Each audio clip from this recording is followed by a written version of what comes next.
Hi friends, Kongu ஸ்டைலில் ஒரு இட்லி பொடி செய்யலாமா?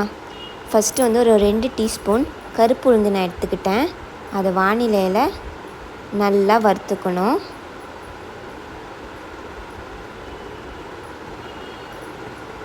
நல்லா ஒரு பொன்னிறமாக வறுக்கணும். உங்களுக்கு தெரியணும்னு நீங்கள் வெள்ளை கலர் கூட ஆட் பண்ணிக்கலாம்.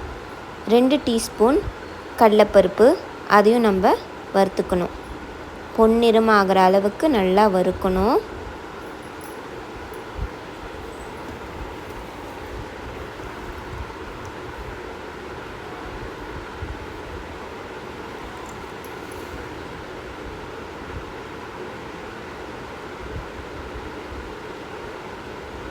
நான் மிதமான சூட்டில் தான் வறுத்துக்கிட்டு இருக்கேன்.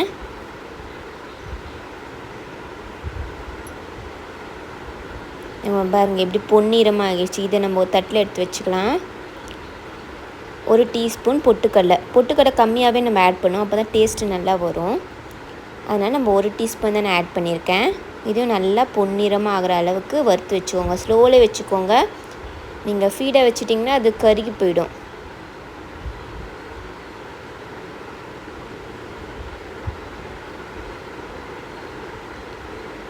காரம், நான் காய்ந்த மிளகா ஒரு 4 பீஸ் தான் எடுத்திருக்கேன். ஏன்னா நான் கம்மியாக தான் போட்டுக்கேன். உங்களுக்கு வேணும்னா நீங்கள் 5, 6 கூட நீங்கள் சேர்த்துக்கலாம், உங்களோட விருப்பம்.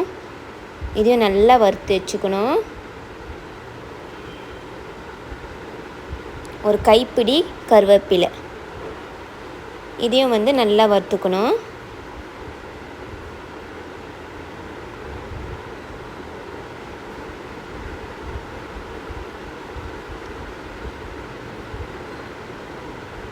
இப்போ நான் எல்லாத்தையும் வறுத்து எடுத்து வச்சுருக்கேன். இப்போ நம்ம என்ன ஆட் பண்ண போகிறோன்னா,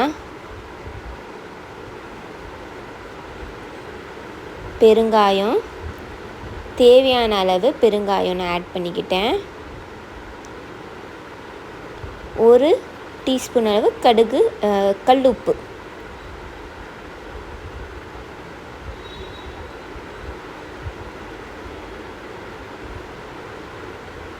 மிக்சியில் போட்டு நல்லா அரைச்சிப்போம். நல்லா கொரப்பாக அரைச்சிக்கணும். நைஸாக அரைச்சி ஒரு மாவு மாதிரி ஆயிருக்கும்.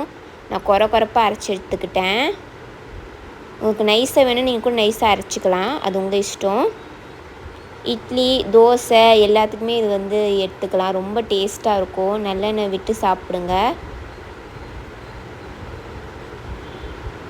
இதே மாதிரி இன்னொரு ரெசிபியோடு உங்களை திரும்ப சந்திக்கிறேன். பாய்.